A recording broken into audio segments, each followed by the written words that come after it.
Pernahkah kita bertanya, mengapa hampir semua nabi lahir di satu wilayah yang sama?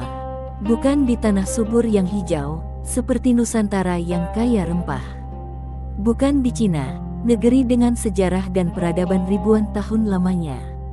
Bukan di Eropa, tanah yang dipenuhi kota-kota besar dan kerajaan yang megah. Apakah ini sekadar kebetulan sejarah? Atau ada rahasia besar yang Allah sembunyikan dalam peta dunia? Bayangkan, sebuah wilayah yang hanya sebagian kecil di Timur Tengah menjadi saksi kelahiran tokoh-tokoh yang mengubah arah sejarah umat manusia. Apa yang membuat tanah ini begitu istimewa? Apakah karena letak geografisnya, jalur perdagangan, atau sesuatu yang lebih rahasia dan spiritual? Dan jika kita menelusuri jejak-jejaknya, kita akan menemukan pola yang menakjubkan.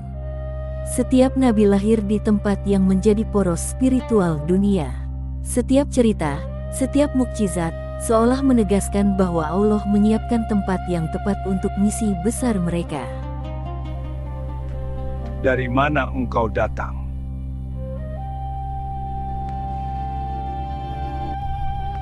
Dari Hijaz, kabar baru sedang tersebar di sana. Kabar apa itu? Sejauh ini, aku belum mendengar berita apa-apa. Seorang lelaki berbicara tentang Tuhan yang Esa.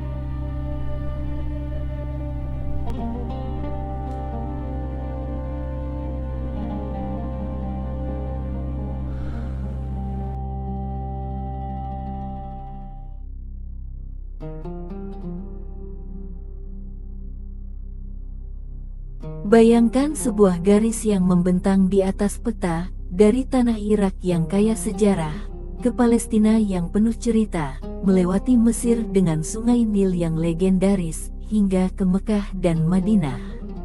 Disinilah kisah para nabi dimulai. Nabi Ibrahim, dengan keyakinannya yang luar biasa, menanam benih iman di tanah Irak dan Palestina. Dari kepercayaannya lahir satu perjalanan spiritual yang akan mengubah dunia. Lanjut ke Mesir, di mana Nabi Musa memimpin bangsanya melintasi laut, menghadapi tirani, dan menegakkan kebenaran. Setiap langkahnya adalah pesan bagi umat manusia, tertulis dalam sejarah dan diingat sepanjang zaman. Kemudian, di Yerusalem, Nabi Isa membawa kasih dan kedamaian, menunjukkan jalan pengorbanan dan keajaiban, menginspirasi hati manusia untuk tetap teguh di jalan kebenaran. Dan akhirnya, di Mekah dan Madinah, Nabi Muhammad hadir sebagai penyempurna misi para nabi sebelumnya, menegakkan wahyu yang membawa cahaya bagi seluruh umat manusia. Apa yang menghubungkan semua tempat ini? Semua ini berada di satu poros yang sama, satu garis sejarah yang tak bisa dianggap kebetulan. Ini adalah strategi ilahiyah, sebuah pola yang menegaskan bahwa setiap nabi dan setiap peristiwa memiliki tempat dan waktu yang ditetapkan dengan presisi. Perjalanan ini bukan sekadar cerita masa lalu. Ia adalah peta hidup, sebuah inspirasi untuk memahami masa kini dan menatap masa depan.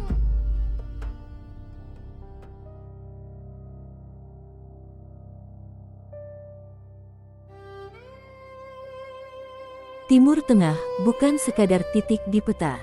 Ia bukan hanya hamparan gurun yang terlihat kosong dari kejauhan. Ia adalah simpul dunia, tempat di mana tiga benua besar Asia, Afrika, dan Eropa bertemu, bernegosiasi, dan saling memengaruhi. Wilayah itu terlalu panas dan liar. Tidak ada yang penting di sana. Justru karena semua mengabaikannya, sesuatu besar bisa lahir di sana. Disinilah jalur-jalur kuno berpotongan.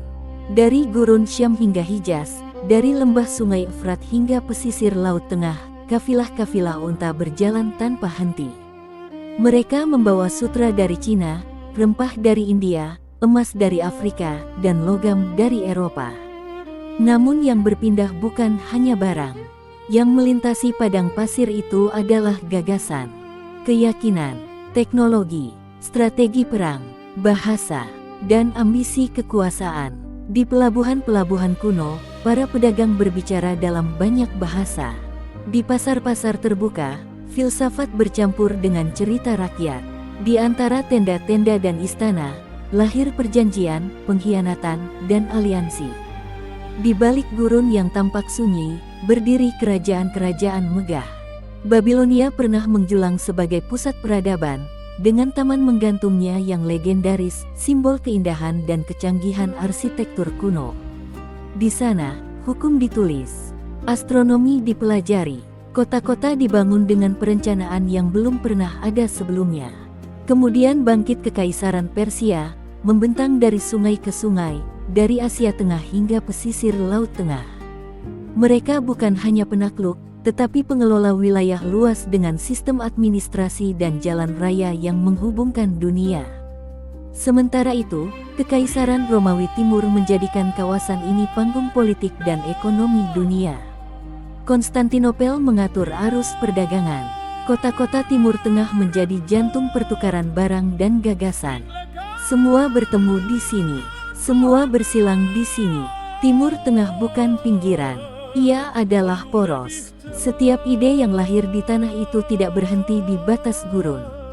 Ia menyebar mengikuti jalur dagang, menumpang kapal-kapal kayu, berjalan bersama karavan. Ia menembus gunung, melewati lautan, menyentuh kerajaan-kerajaan jauh yang bahkan belum pernah melihat gurun pasir.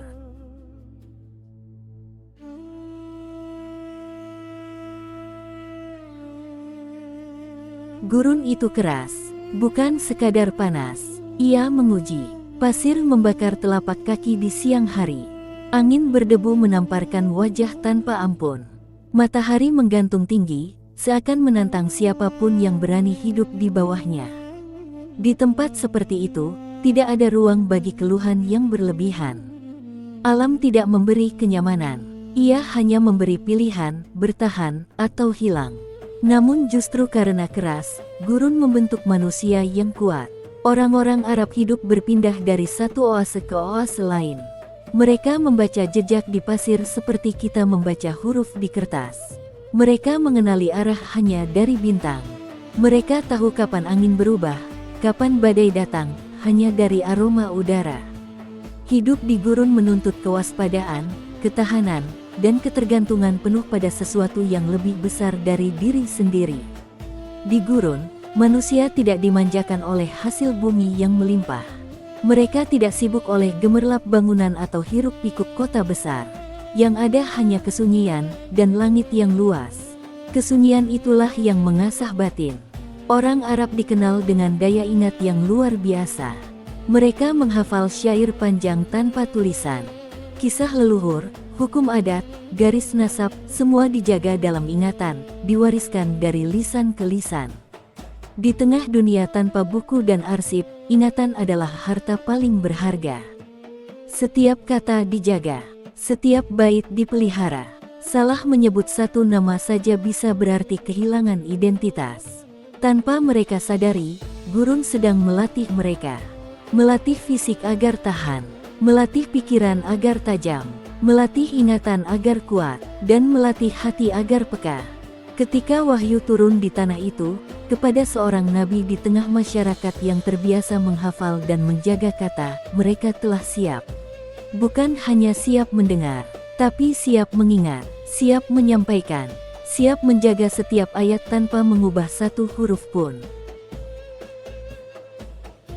Langit malam semakin jelas. Di gurun, manusia sering dipaksa menatap ke atas. Karena di bawah, hanya ada pasir yang sama. Tak ada yang bisa dibanggakan. Tak ada yang bisa disombongkan. Yang tersisa hanya kesadaran kecilnya diri, di bawah langit yang begitu luas. Dan mungkin itulah rahasianya.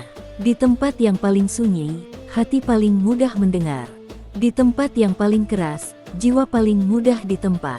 Di tempat yang paling sederhana, makna hidup terasa paling nyata. Gurun tidak hanya mengajarkan cara bertahan hidup, ia mengajarkan cara memahami hidup itu sendiri.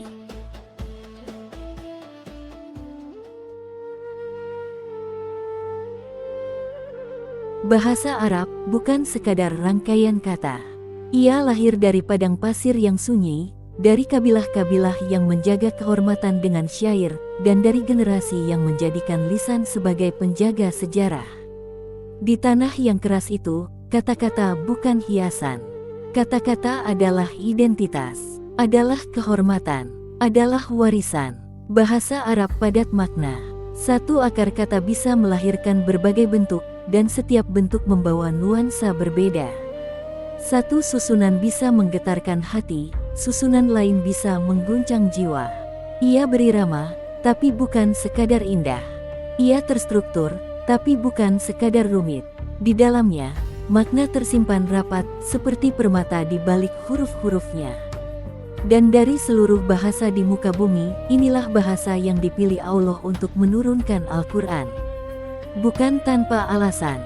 Karena hanya bahasa dengan kedalaman seperti ini yang mampu menampung keagungan wahyu. Hanya bahasa yang terbiasa menjaga kata dengan ketelitian yang mampu memelihara ayat demi ayat tanpa perubahan. Namun muncul pertanyaan besar, bagaimana mungkin sebuah bangsa mampu menghafal ribuan ayat dan menjaganya dalam ingatan seumur hidup? Jawabannya bukan hanya pada bahasanya, tapi pada budayanya. Bangsa Arab sebelum Islam adalah bangsa yang hidup dengan tradisi lisan. Mereka menghafal syair panjang tanpa tulisan. Mereka menyebut silsilah leluhur sampai belasan generasi ke atas tanpa ragu. Pasar-pasar seperti Ukas bukan hanya tempat berdagang, tapi arena adu syair, di mana satu bait bisa mengangkat martabat dan satu kesalahan bisa menjatuhkan kehormatan. Ingatan mereka terlatih, lisan mereka terasah. Hati mereka terbiasa menangkap irama dan makna. Ketika Al-Quran turun, ia turun kepada masyarakat yang siap menyambutnya. Lihatlah Umar bin Khattab, seorang pria tegas, keras, dan berani. Awalnya ia berdiri di barisan yang memusuhi Islam. Ia menentang Nabi dengan penuh kemarahan. Bahkan pernah berniat menghentikan dakwah itu selamanya. Lihat pula Khalid bin Walid, seorang panglima perang yang cerdas dan tak gentar. Pedangnya pernah terangkat melawan kaum muslimin. Kita hancurkan umat Muhammad! Strateginya pernah membuat barisan Islam terpukul. Bayangkan bagaimana hati sekeras itu bisa berubah. Bagaimana seseorang yang begitu yakin pada penentangannya, tiba-tiba berbalik arah sepenuhnya. Asyhadu an la ilaha illallah wa asyhadu anna Muhammadan Rasulullah. Jawabannya adalah ketika iman menyentuh hati yang memang kuat. Ketika Al-Quran didengar, bukan sekadar didengar sebagai bunyi, tapi dipahami sebagai kebenaran. Bahasa yang mereka kenal sejak kecil, dengan segala kedalaman dan keindahannya, menjadi jembatan antara wahyu dan jiwa. Dan ketika mereka yakin, mereka tidak setengah-setengah. Umar yang dulu memusuhi, menjadi pelindung Islam yang tak tergoyahkan. Khalid yang dulu mengangkat pedang melawan, menjadi Saifullah, pedang Allah, yang menjaga agama ini di medan perang.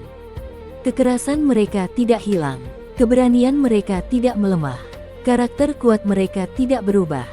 Yang berubah adalah arahnya. Dari membela ego, menjadi membela kebenaran.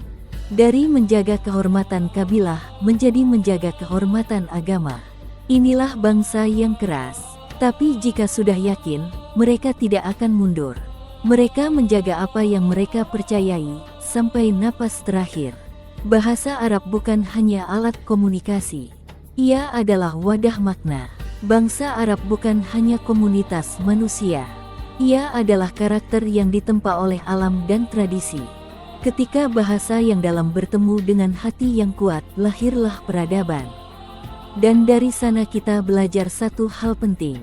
Sejarah tidak selalu berubah karena pedang. Ia berubah karena kata-kata yang diyakini. Karena keyakinan yang meresap ke hati. Karena manusia yang, ketika menemukan kebenaran, berani berdiri dan menjaganya. Bahasa, iman, karakter, tiga hal yang, ketika bersatu, mampu mengubah dunia selamanya.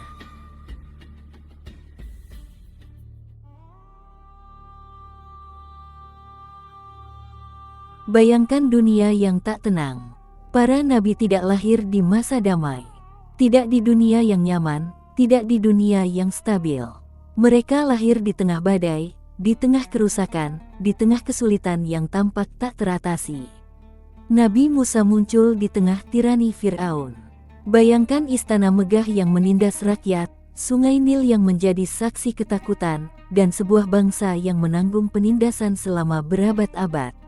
Apa yang membuat seorang manusia biasa menjadi pemimpin yang menantang kerajaan yang paling kuat di bumi?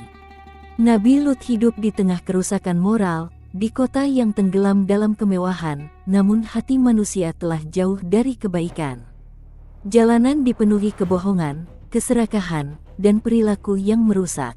Bagaimana suara kebenaran bisa terdengar di tengah kebisingan yang menyesatkan? Dan Nabi Muhammad lahir di tengah jahiliyah, di tanah yang berisi konflik suku, keserakahan, dan kejahilan.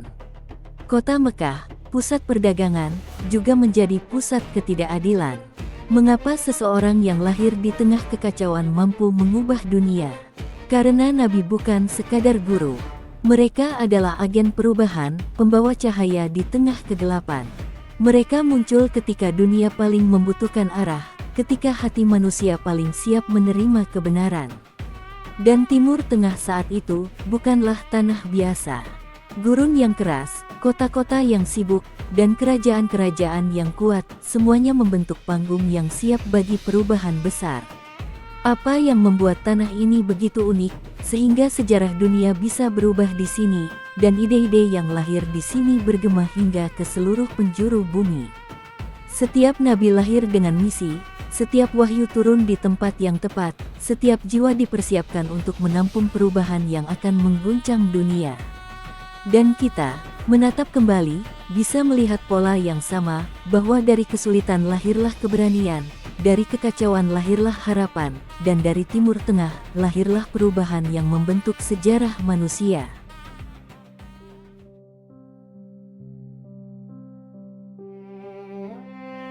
Nabi lahir di Timur Tengah. Di tanah gurun yang keras, di antara oase dan angin panas, lahir sosok yang akan mengubah arah sejarah umat manusia. Tapi risalahnya, bukan hanya untuk bangsa Arab, bukan hanya untuk padang pasir itu. Risalahnya, untuk seluruh umat manusia.